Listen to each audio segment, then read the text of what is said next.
Your Land Rover dealer was charming, congratulated you on superb taste, and sent you off feeling like royalty. What they did not mention is that this is one of the most expensive vehicles in the world to actually own, and there are 15 things they were quietly hoping you would never look up.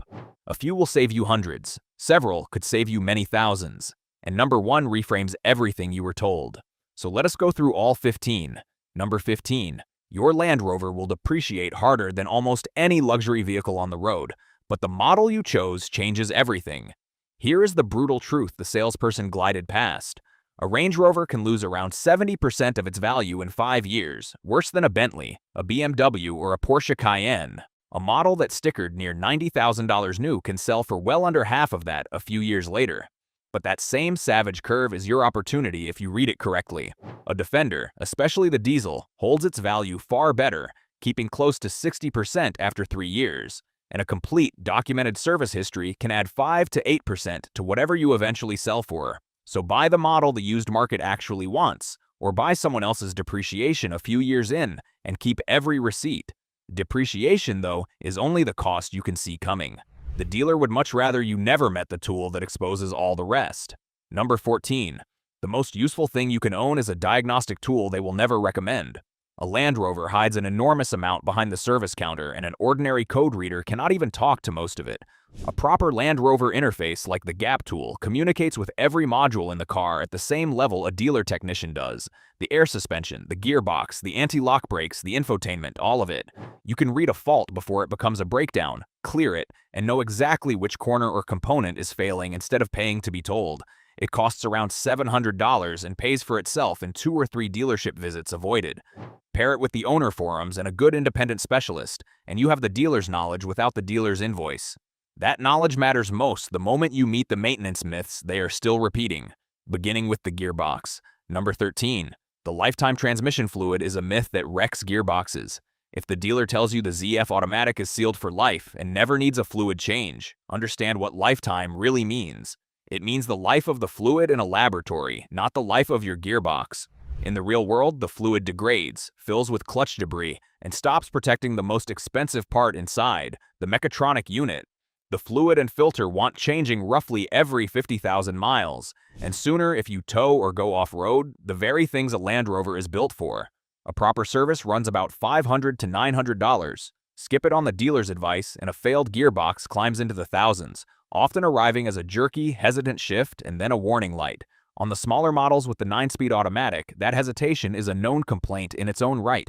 The service is cheap insurance, but it is small change beside the failure that defines this brand, which sits at all 4 corners of the car. Number 12. The air suspension is the signature Land Rover failure, and it is not cheap.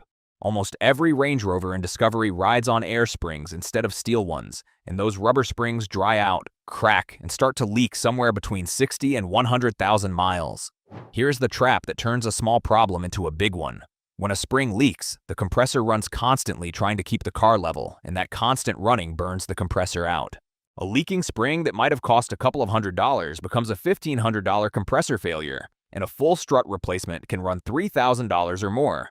The warning signs are obvious once you know them: the car sitting low overnight, a suspension fault message, or refusing to raise. Catch a leak early and replace the failing spring before it takes the compressor with it. From the part that holds the car up, we move to the one that can bring the whole engine down.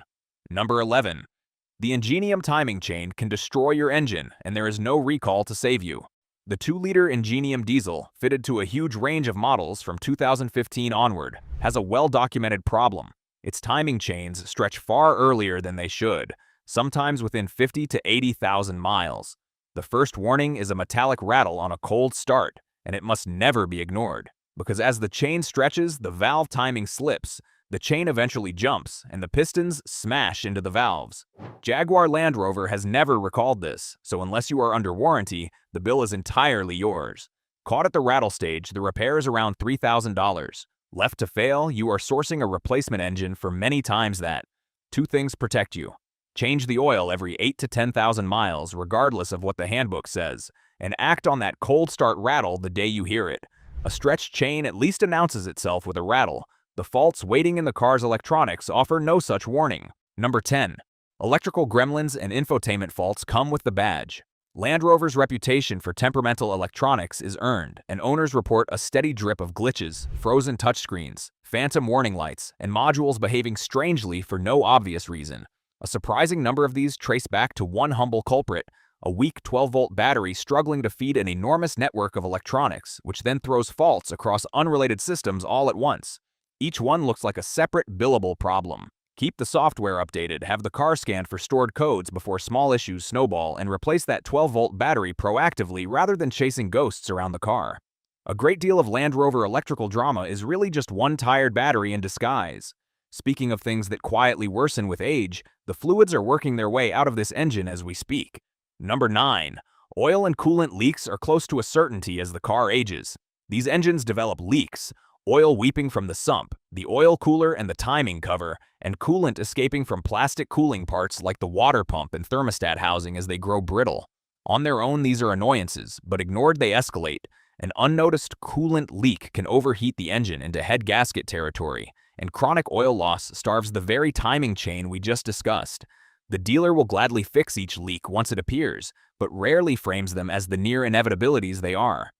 Check under the car for drips, watch your coolant level and temperature gauge, and treat a small leak as a cheap early warning rather than something to top up and forget.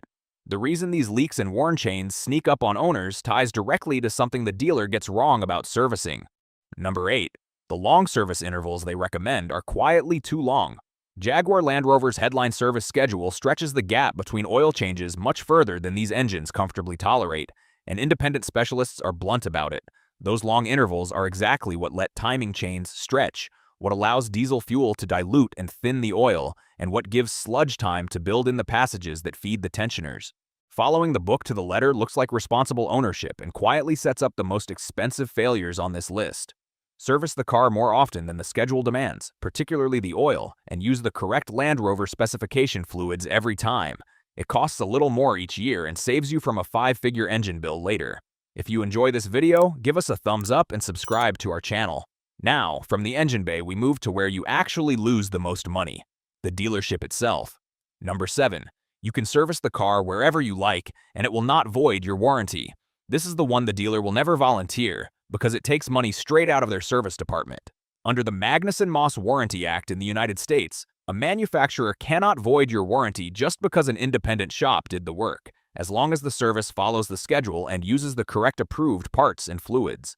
A good independent Land Rover specialist runs the same professional diagnostic tools, is often staffed by former dealer technicians, and charges far less per hour than the dealer for identical work.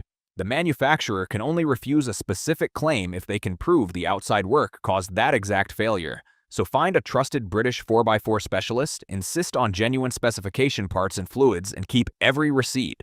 Those records protect you if a claim is ever questioned, and they matter even more when the finance office starts selling you peace of mind. Number 6. The extended warranty is one of the few that can actually make sense here, but only if you read it. Normally, an extended warranty is a poor bet, and Land Rover's own plan costs roughly $2,000 for every year of added coverage, more than the average owner spends on repairs. But a Land Rover is not an average car. With better than even odds of a major repair over 10 years, and a single air suspension or engine failure capable of dwarfing the premium, the plan becomes a genuine calculated bet rather than an automatic waste. The catch is in the exclusions, so read them, because some plans quietly exclude the very air suspension components most likely to fail. Compare the price against the repairs your specific model is known for, confirm where you are allowed to have the work done, and remember you can usually cancel within 30 days for a full refund. Buy it with eyes open, not on reflex. And it is only the first of several extras waiting for you on delivery day. Number 5. The delivery day add-ons are marked up to the sky. Once the price is agreed and the keys are almost yours, the finance manager produces a menu of essentials. A paint protection or ceramic package for well over $1,000 that contains maybe $200 of actual product. Nitrogen for your tires for a couple of $100s, when the air around you is already 78% nitrogen and free.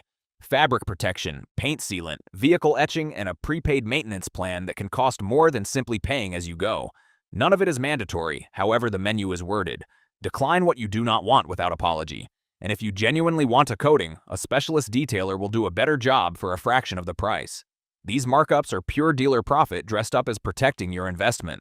The contract itself hides another layer of charges, and it is where buyers quietly overpay the most. Number 4. The junk fees and the market adjustment are negotiable far more often than you think. Beyond the price of the car, the paperwork fills with line items, documentation fees, dealer preparation, advertising charges, and on the cars in demand, a market adjustment stacked on top of the sticker. The destination charge is a genuine fixed cost, but a market adjustment is not a factory charge at all. It is pure profit the dealer adds while they can. Contest every fee that is not legally required and be willing to walk, because another dealer will often sell at a fairer number to win the business. Watch 2 for the trick where you drive the car home and then get a call days later claiming your financing fell through and you must accept a worse rate. Arrange your own financing before you ever sit down and read every figure on the contract before you sign. Reading closely matters just as much when a used car wears a certified badge. Number 3. The approved certified pre-owned warranty has more holes than the badge suggests. A certified Land Rover sounds like a thorough mechanical guarantee, and the badge does carry real value, since the remaining warranty transfers to you. But the inspection behind it can be far shallower than buyers imagine, and the warranty covers manufacturer defects while the things that actually fail on these cars, the air suspension, worn components, anything tied to a missed service or a modification, frequently fall outside it. Read the exclusions list rather than the glossy coverage summary. Ask the dealer exactly what the inspection physically checked and what was corrected, and never let the badge stand in for your own homework. The certified label is a starting point, not a guarantee, which is precisely why one more step protects you more than any badge ever will. Number 2. Always get an independent pre-purchase inspection and listen for the cold rattle. Before buying any used Land Rover, pay an independent specialist with no stake in the sale to inspect it. For a few $100s, they will check the things that matter on these cars specifically. The air suspension at all 4 corners, that telltale timing chain rattle on a cold start, oil dilution and leaks, the transfer case, and the health of the gearbox. A car with more than 70,000 miles and no service history is a genuine gamble. A seller with nothing to hide agrees to the inspection at once, while one who refuses has just answered the only question that mattered. Any fault it uncovers becomes leverage worth many times the cost of the inspection. Skipping this single step is exactly how buyers inherit a $20,000 engine they could have heard coming. And every item on this list finally feeds into the one number the dealer never puts in front of you. Number 1. The sticker price is only the beginning, and the real cost is the 5-year picture. The salesperson will happily talk about the purchase price and the monthly payment, and there the conversation politely stops. What they never lay out is the true cost of living with this car over 5 years, all of it together. By independent estimates, the total cost to own a Range Rover Sport across 5 years runs past $100,000 once you add it all up.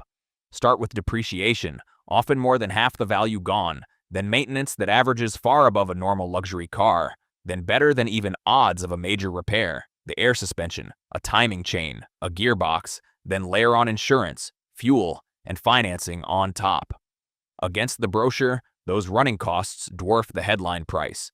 None of this makes a Land Rover a foolish choice, because bought wisely, serviced on your terms, and backed by a repair fund, it can be everything you wanted. But wisely depends entirely on going in with the full picture, and the full picture is the one thing the dealer was never going to hand you. Now you have it. Thanks for watching. Don't forget to hit the subscribe button, and I'll see you guys in the next one.